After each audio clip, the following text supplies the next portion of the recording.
Le vieillissement n'est pas une maladie.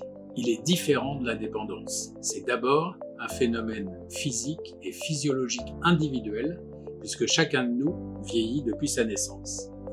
Mais à partir d'un certain âge, il y a de vraies conséquences physiques et psychologiques qu'il faut connaître, puisqu'elles influent sur le comportement des personnes âgées.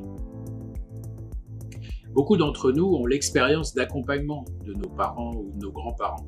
On a tous l'impression qu'il est naturel de s'occuper des anciens, qu'il suffit d'un peu de bon sens, qu'il n'y a rien à apprendre sur le sujet. Mais depuis quelques générations, c'est de moins en moins vrai. Jusqu'au début du XXe siècle, le modèle dominant était de grandir et de vivre avec ses aïeux.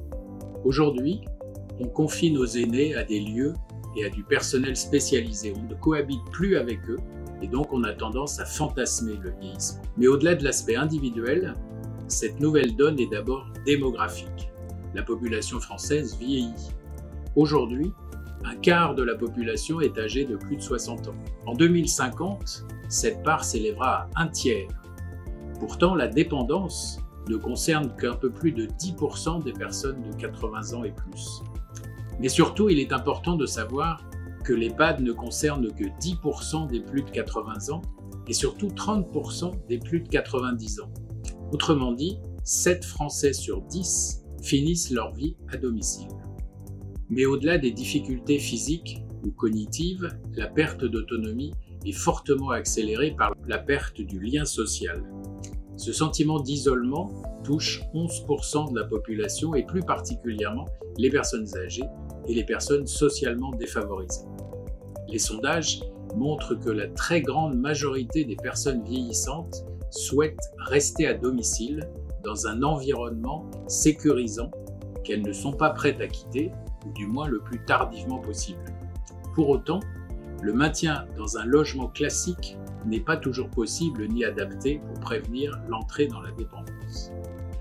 L'adaptation du logement est un élément important d'accompagnement de la perte progressive d'autonomie. Mais c'est avant tout le maintien du lien social qui constitue un déterminant majeur de santé. L'inscription du logement dans un environnement social actif est un élément clé pour retarder la dépendance.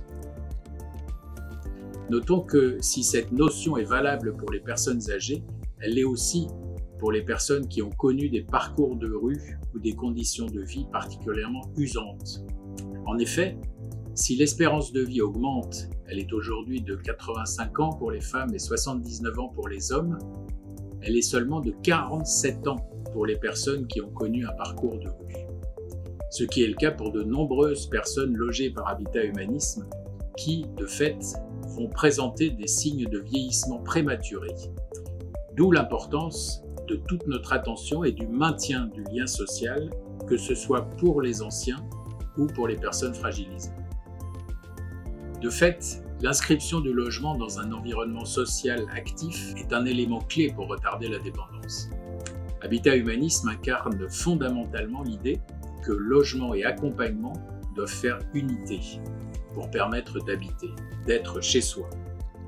Mais le phénomène démographique majeur reste l'augmentation de notre durée de vie. Aujourd'hui, on est vieux de plus en plus tard.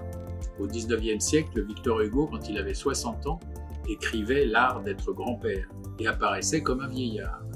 Au même âge, au début de ce siècle, Johnny Hallyday se déhanchait pendant 2 heures en concert devant des milliers de spectateurs. Notre espérance de vie en bonne santé est aujourd'hui supérieure à 70 ans. Mais attention, ce n'est pas parce que nous avançons en âge que nous rentrons pour autant dans la dépendance. Nous arrivons à rester en forme de plus en plus tard.